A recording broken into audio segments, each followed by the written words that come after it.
alternada. No princípio, para ter eletricidade, certos senhores tinham inventado a pilha elétrica.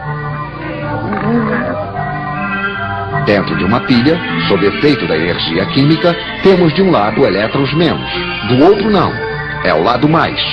Os elétrons se recombinam com os mais, passando no filamento de uma lâmpada, por exemplo. A corrente é contínua, porque os elétrons menos estão sempre do mesmo lado. Outros senhores tinham aperfeiçoado um outro método. Com fios bem isolados, eles faziam uma bobina e na frente divertiam-se em girar um ímã.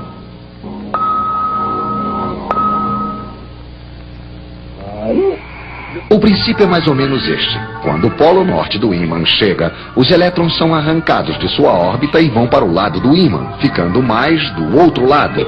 Temos então, como dentro de uma pilha, um mais e um menos. Evidentemente, assim que não giramos mais, nada mais acontece. É lógico num sentido. Não podemos fabricar energia, mesmo a elétrica, a partir de nada. Então, continuando a girar, é o polo sul do ímã que chega à frente da bobina e aí acontece exatamente o contrário de antes. O mais se torna menos e vice-versa. Ainda temos corrente, sim, mas na outra direção. De modo que a corrente vai alternativamente numa direção, depois na outra. É o que chamamos de corrente alternada. Mas os outros diziam: eletricidade que muda de direção assim, sem parar, não é a verdadeira eletricidade. Evidentemente a lâmpada piscava, o ímã não girava muito rápido. Então, aproveitemos para tentar ver o que está acontecendo graças à nossa câmera especial e para fazer um pouco de teoria. Esta flecha representa a direção e a intensidade da corrente. Primeiro, a corrente é máxima em uma direção. Depois, decresce. Torna-se nula. Cresce na outra direção. Decresce de novo. Volta a mudar de direção. E por aí vai.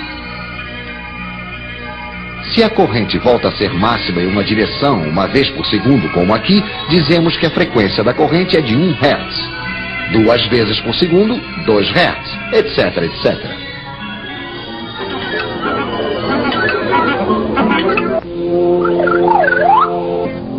Há um outro modo mais divertido de ver as coisas.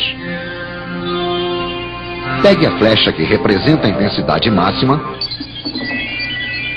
faça-a girar em um círculo imaginário que você desenha ao lado do fio.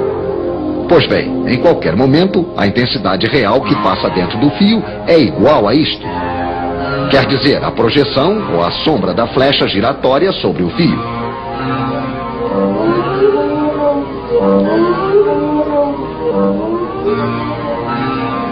Podemos até fazê-la traçar uma curva. É uma senoide.